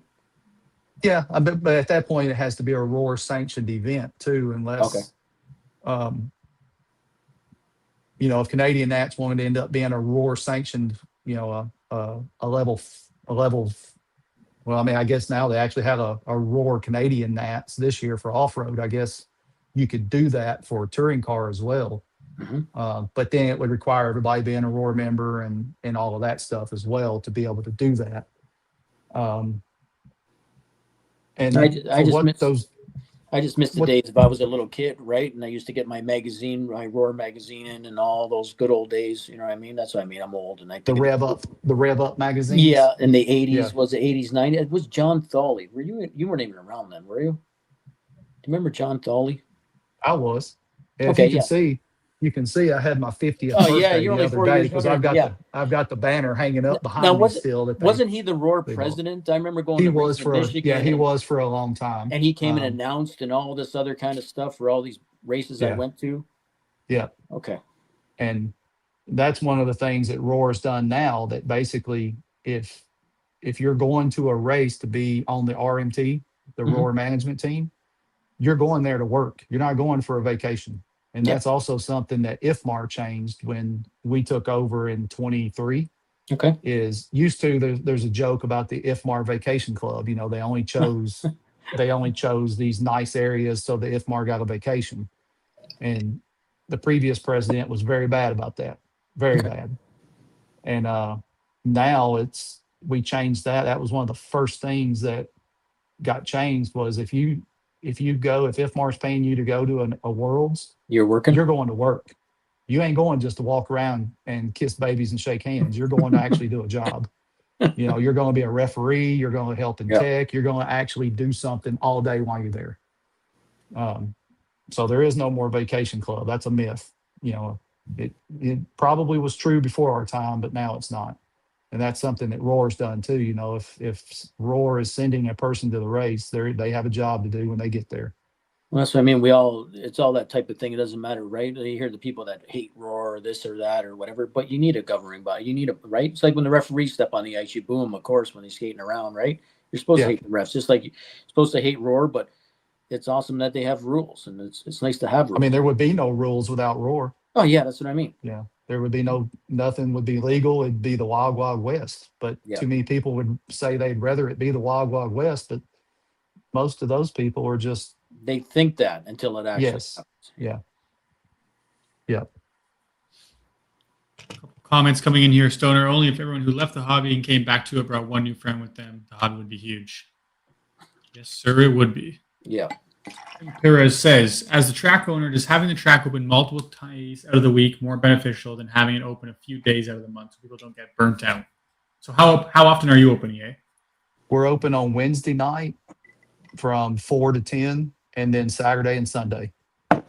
Now I'm there every day filling orders, getting everything ready for the week, stocking inventory, working on cars, doing all of that stuff. But open to the public, we're just open those 3 days a week.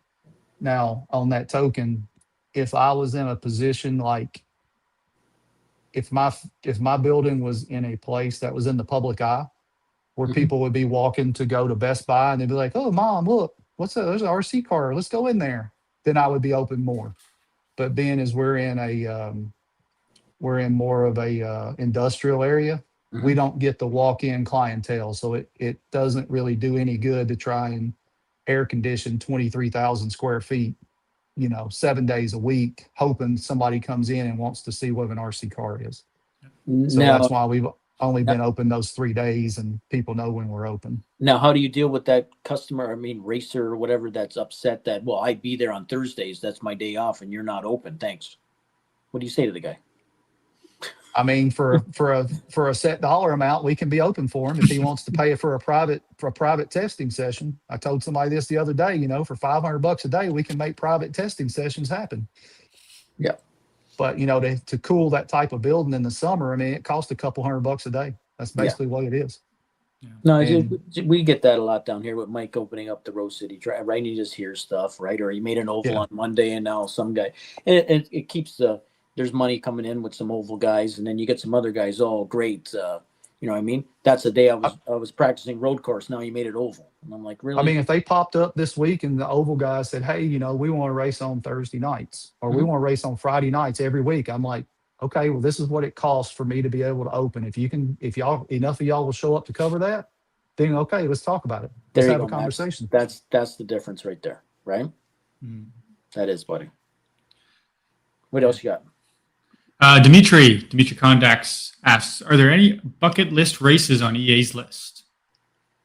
I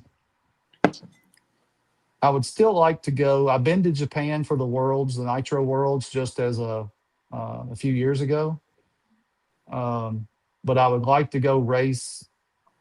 I'd like to go race in Japan once. I'd like to race in Australia, and I'd like to go to Thailand and race eventually. That one's on Kemp's bucket list too, is Thailand. He wants to go with TITC, but it's just really hard to do with it so close to snowbirds. And it's, the Europeans all love that place because it's dirt cheap for them to go to Thailand. And once you're there, it's dirt cheap to be there.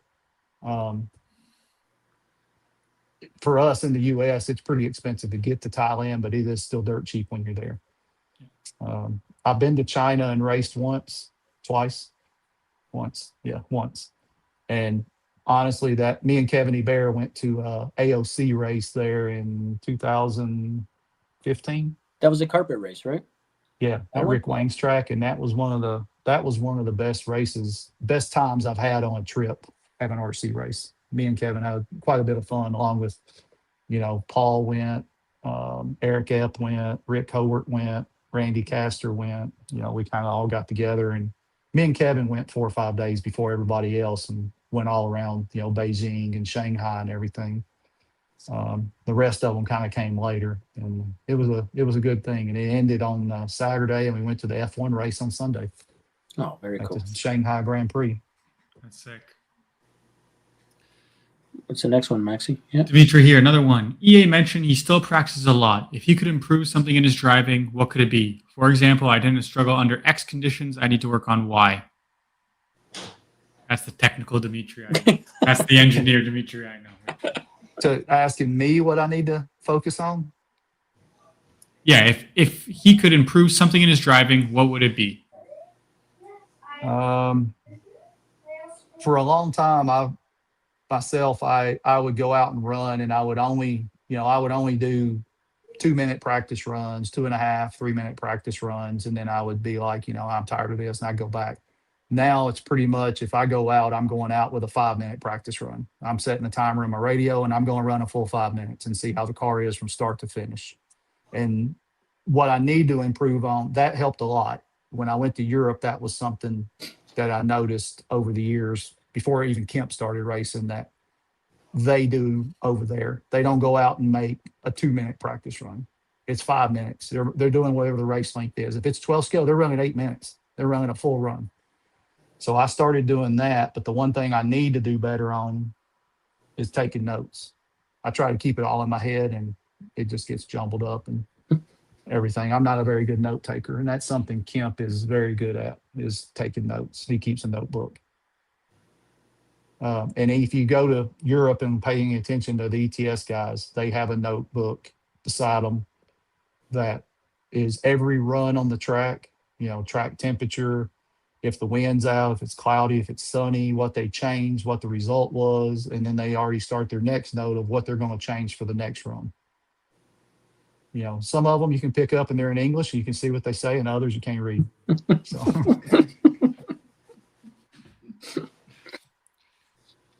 Fast Race, he said, never enough practice time. Nope, never enough.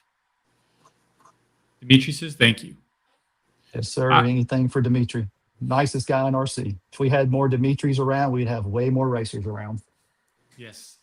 Dimitri is one of the best. I had a question back talking about batteries, just because when I had my store, a lot of people asked this question when shopping milliamps. Should I get a 52, 64? What should I get? What's your thoughts about picking out a battery for stock racing? On carpet, it's more about it's kind of a balance. It's what's going to make the car drive better and have more corner speed and still not fade towards the end of the run.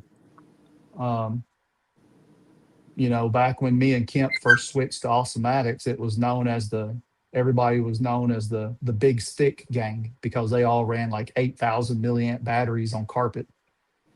And me and Kemp, just from testing here at Apex, we're like, well, every time we put a small battery in our car, it's faster.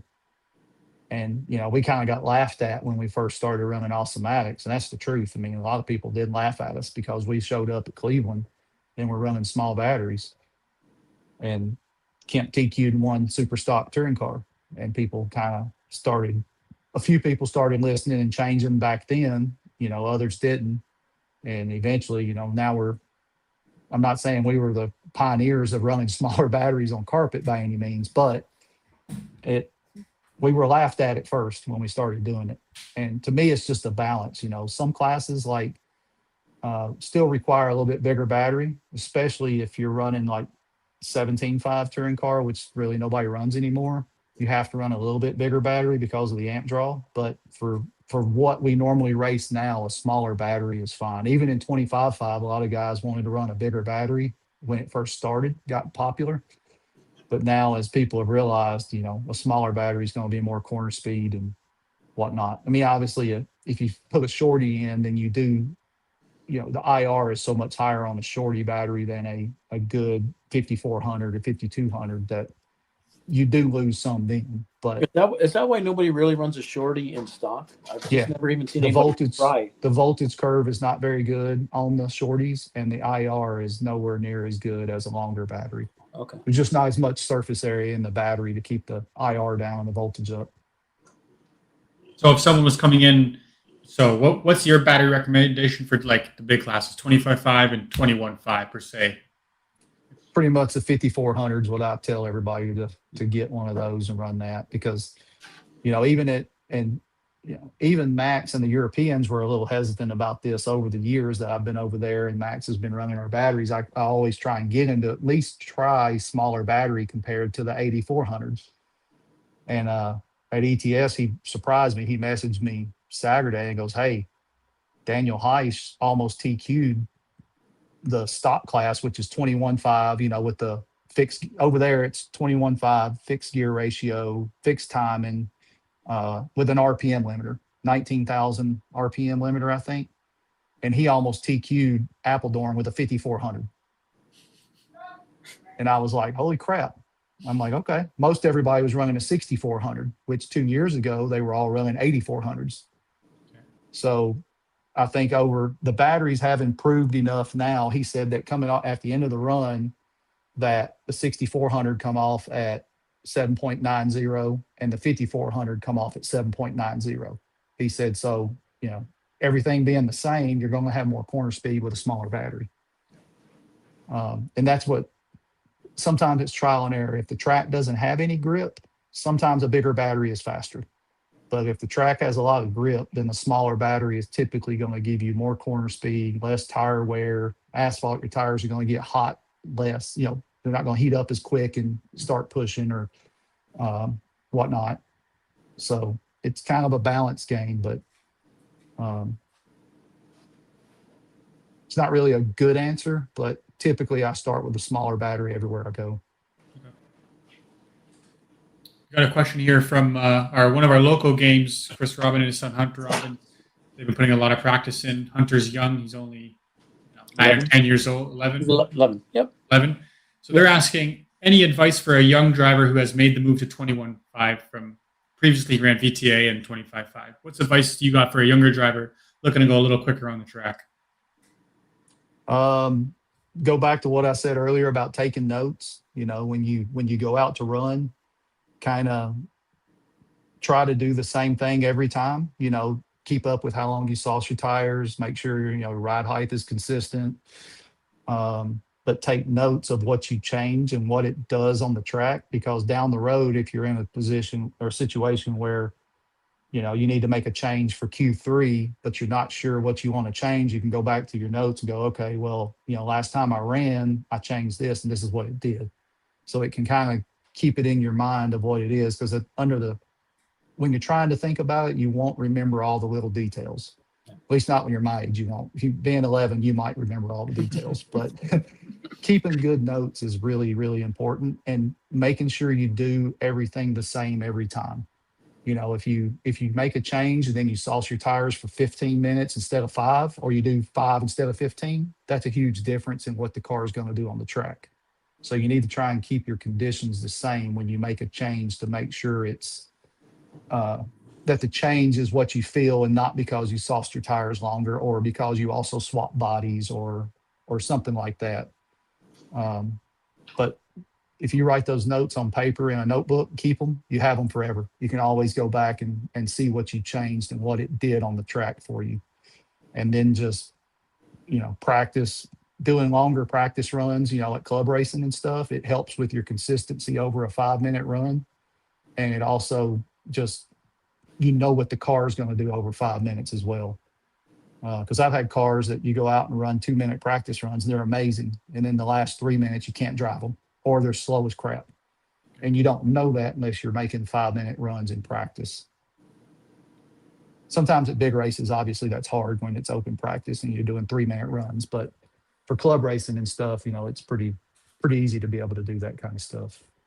And then just don't get discouraged. I mean, there's a lot of guys like, me and Mark and even Max that have been racing a long time. So just because you're not fast as some of the faster guys today, it don't mean you won't be passing them next week or the week after.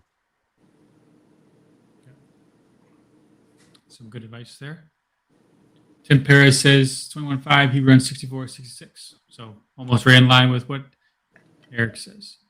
So it's been an hour and 40. We just have a couple small, quick, juicy questions to top it off. I'm not sure if you watched our other shows, but we got to Not top all it of up. them I hadn't. Okay, well, now you know what to do tonight when you're laying in bed. Yeah. Okay. So we see now at Cleveland, Canadian Nats, all these races, there's 13, 14, 15 classes with 20 guys in each. Current state of on-road, is there too many classes at these big events and in club racing in general, in your opinion? I mean, it does water down the competition some, but what you end up with is I mean, it's kind of twofold. It does water down the competition, like when 25.5 become the new stock class. But now the guys who are running 21.5 are all ultra competitive and ultra close. And the guys who are running 25.5 are the same way. They're all ultra close and ultra competitive. So while you may not have 50 guys where they're 2 laps apart, now you have 25 in each where they're a lap or less apart at an event. So the competition in each class seems to be tighter, but the classes are smaller. Um, I usually tell people for club racing or tell tracks when they ask me, I'm like, you have to run what keeps the doors open. Don't be hard headed about it because you don't like a bunch of classes. You run, even if you end up with 4 or 5 guys in each class, if you have 60 entries instead of 30 entries, you know, if you are hard headed and you want to stick with your 3 classes and get 30 entries, are you really helping yourself? Because eventually, a lot of what I'll usually see is the guys who jump into the new class when it comes out, they want to run it. So, okay, we run it. After a couple of months, guess what? They're back to where they were at before. And then you're back to your normal. You still have your same car count, but you're back down to your normal classes instead of having a whole bunch of classes. So you gain some extras for a while instead of somebody quitting because they don't want to move, keep running that class. They want to run their class. Does that make sense? No, So they'll move to their new class and they keep racing. And then after it's a while, they'll go back to the original one. You know, they'll go back from 25.5 to 21.5 and you didn't lose anything. The track didn't lose anything. Whereas if you say, hey, no, we're not going to do that, some guys just get mad, don't come back for a while. So then you're well, out those entries for however long they're gone. we found that out, Max, there, right? Just there's a few guys EA around here that decided, even though they have 3 cars already, they're running 3. They wanted to run this other class, right? And Mike's just like, we have enough classes. And no, well, they took their stuff and went and raced at another track because the other track's going to let them run that other class. Yeah. Yeah.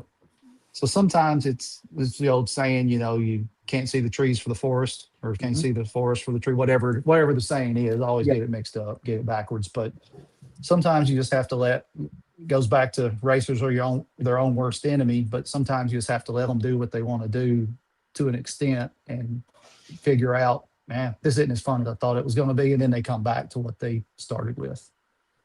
Would I love for it just to go back to 4 or 5 classes at the big races? Sure. But if it means having half the entries, then no, to me, that's not worth it. Yeah. You know, if you went back to 4 classes at Cleveland and you had 200 entries, the race is dead. Nobody comes anymore. It dies. 2 years, it's over.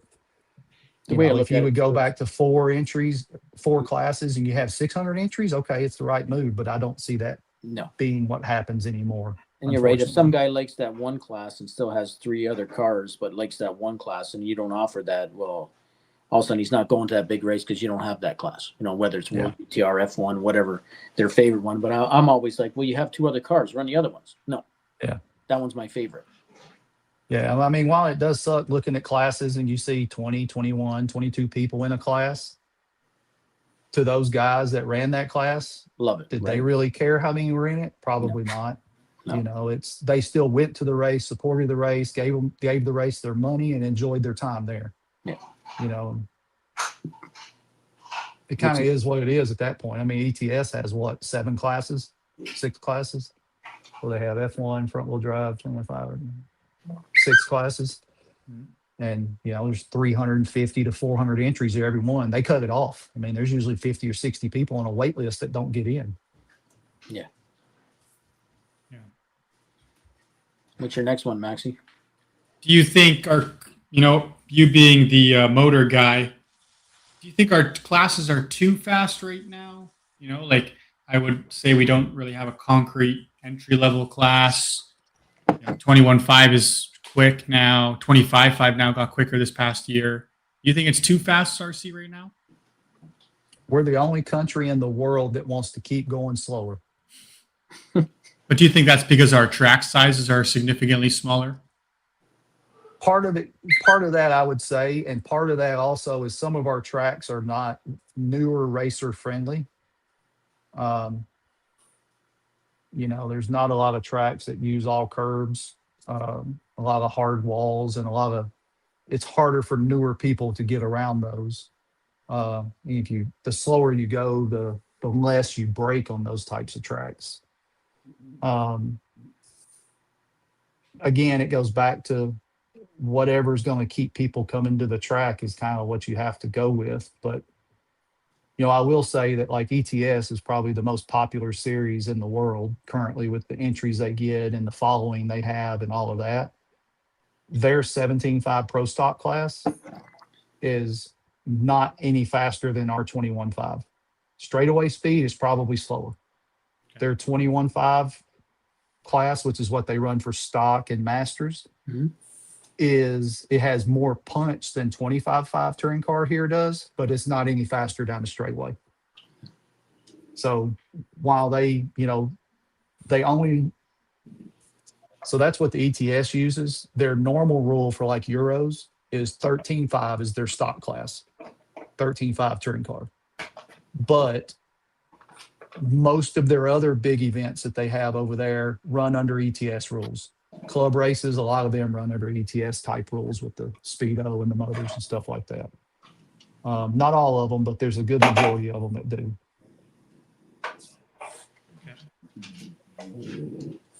So you don't think we're too fast right now?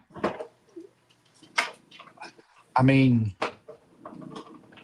myself, I don't think so. No. The problem is, Max, is these days is now you just walk in that store or walk in, right, and buy that speed. That's my opinion, right? So now, whether the guy just started last week or racing 30 years, he puts down his car. The guy's brand new. He should be going slower. He could detune it, not run that same gear, not run turn down the speedo, but they don't. That's the problem. They all want to go fast. And I've seen so many guys come in the hobby and wreck every time and then get out of the hobby just fast as they came in because they keep, but instead of being slow and taking their time, right, and staying off the boards and trying to stay in the middle, they just want to go fast like the next guy. So EA, what gear ratio you're running, what batteries, what motor you're running, he puts in his car and he thinks he's going to drive that well. And it's upside down, crooked, it's broken, crashed. And with a lot of younger people who get into it, because I've seen several get into it at Apex and then quit after a while. A lot of it has to do with, I call it the Xbox genre, instant gratification. If they can't pick up the controller and win today like they can with an Xbox, then they're not interested anymore because they can pick an Xbox controller up and, oh, I'm not, I didn't win this game. I'm going to hit reset, go to the next game, and I can win that. And they think they ought to be able to do that with RC when it's a lot more involved than picking up a controller for an Xbox. And you said it perfect earlier, EA, where you said about, like, even when Bryce first started, I always picked somebody for him to try to beat at club racing. And then when you beat that, you don't walk in the building and think that, well, if I can't beat EA, I'm done, right? Or I suck. No, you pick the next guy. And then it might take a month, 2 months, 3 months, a year to beat that guy. But then there's the next guy. I have a feeling there's always going to be somebody faster. Right, but doesn't matter who it is. But new or young kids, like you said, walk in, or even a new guy thinking, well, if I have to give it 6 months, I can't beat EA, the best guy there. Well, I pack it up, sell it all, and quit. Yeah, there's always, you got to think of that level where you are and work your way up.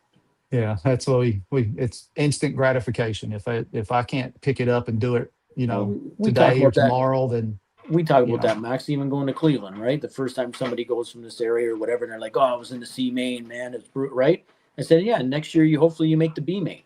If you really thought you were going to go there and make the A main, God bless you. But when the best of the best show up, you realize that where you are on that pole, right? But you move up. You don't think you're going to walk in there and TQ, right? The champs, you move up, right? You try to improve by the next main. I have never showed up at a race in my life and been like, I'm TQing and winning this thing. Even the ones that I have TQ'd one at, I never showed up thinking I'm going to do that. Ever. And it's one of those things that if you do it, that's fabulous. If you don't, then just file it in the back of your head as, okay, now I know what I need to improve on. The only guy that probably thinks that is Bruno. And he does it. Yeah, sometimes. I mean, Bruno's pretty, I've known him pretty good over the years. He's pretty genuinely down to earth. Yeah. He don't really walk with that chip on his shoulder thinking he's going to show up and win every race. There are a couple over there that do. I'm not naming any names, but there Yeah. are a couple that, and some people operate with that mentality. You think Max Verstappen, who I can't stand, he shows up at every weekend like, I'm going to win. I'm Yeah. sitting on pole and I'm winning this race. That's his mentality. And Max, we had Barry Baker. I wish you would have met some him. Eh? some people function better with that mentality. Yeah. That's what they're going to do because that's what pushes them and what drives them. But some people, it's also their worst. It can be their worst thing in RC, thinking that you're going to do that, because then you get to the point where you don't prepare as good, or you don't try as hard because you're like, oh, I'm TQing and winning anyway. I don't need to. Yeah. And then you go and you get your balls kicked in, and then you're like, what happened? And it's like, oh, I had a shitty attitude. That's what happened. I thought I was better than the world. Yeah. That's what happened. So that's what I say. I never go to a race thinking I'm fixing the TQ and win. I'm going with the hope that I'm going to make the A main and be in the top 5. Yeah. That's what I always used to think, right? Make the A main. Anything after that's a bonus. Yeah. What was your thoughts on the big Reinhardt move? I mean, I always tell people, whatever keeps you happy and keeps you interested in racing. If you need to make a change, you make a change. If that's what, I don't think Mark had any issues within the Awesomatics team by any means. I mean, every time I've been around, everybody over there works great together. Everybody likes each other. Everybody helps each other. So it wasn't that. I think he just needed to change the scenery and, wanted to try something different. He likes to be challenged, as long as he's been racing, as much as he's raced, he still pushes himself pretty hard when it's race season. For somebody who has the raw talent he doesn't practice a lot. No. Believe it or not. It's, he goes to big races and, he'll prepare for races. He's one of those, when he shows up, everything is perfect, ready to go on his cars, and he's ready.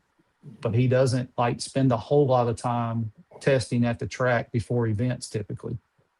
But when you're as good as he is, you don't really have to, I guess, Johnny Football, buddy. Hey, Maxie. Johnny. Yeah, I mean, you got to think he ain't 40 yet, but he's pushing 40. He's got to be. He's getting and close. He now. is, Bruno, I think, is 40 actually. Really? I think Bruno he's either 39 or 40. He's pretty close. Damn. Yeah, I'm fairly certain. I may be way wrong. Hit the old chat GPT button and ask. Last few comments here. 12 Scale Worlds 2027, you said, but no concrete location or date. No, nothing yet. But hopefully we'll have something more solid in the next, I'm going to say 90 days. So. And Dan says, got to manage expectations to have fun. 100%. All right, I got one last question for you before you can go off and watch some TV with the honey. Oh, she's already in bed. She goes to bed at 8:00. She's probably in there right now rolling her eyes because I'm still in here talking. All right, last question. She can hear me. But you're an hour behind us too. Yeah, it's 8:50. Was it 8:53 here? Yeah. Yeah. Last question. When people look back on Eric Anderson's contribution to RC racing, what do you hope they remember the most? I don't really know. That's a hard one there. That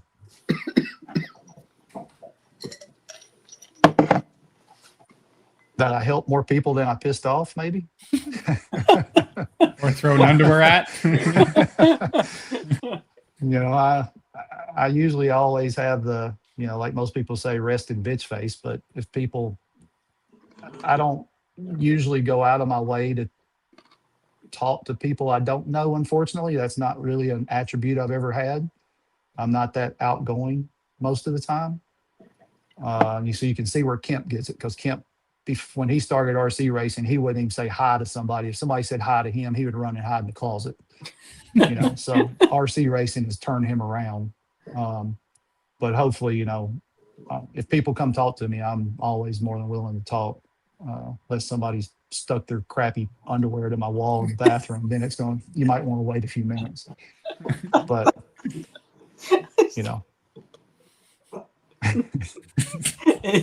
And you want to be an RC track owner, right, man? That sounds great, buddy. Not me. Open a I don't track, want to be. baby. That's I okay. don't. Hopefully it's that people, that I've helped people over the years and people have benefited from it. No, really, I don't really have a good answer, I guess. Um, but somebody asked me the other day, because we've had some working on a new lease for the track. Somebody asked me the other day, like, how much longer do you see yourself doing this? And I had to really sit and think about it for a minute. And I'm like, I don't know, 10, 12 years. I don't know. I haven't put a date on it. I said, my actual answer I come back to was, when I quit having fun, then I won't do it no more. And they're like, well, what if you quit winning races? I'm like, I wasn't winning races 4 years ago, 5 years ago. I was still having fun. So, I mean, it isn't about winning. It's about going to the track and the friends you make along the way, and enjoying your time, at the track, and the people you meet. I have more fun going overseas and hanging out with different people and talking to, meeting new people than I do anything now. Yeah. Yeah. No, it's a good answer, even though you don't think it's a good one, because everyone I've sent your way, or I see you commenting on Facebook, helping people out off the wire, guiding them in the right direction. So, that goes a long way, especially in a tight knit RC community that exists today. Yeah, I mean, I try. I don't always give the right answers, but I at least try to. I don't ever give anybody the wrong answer on purpose, that's for sure.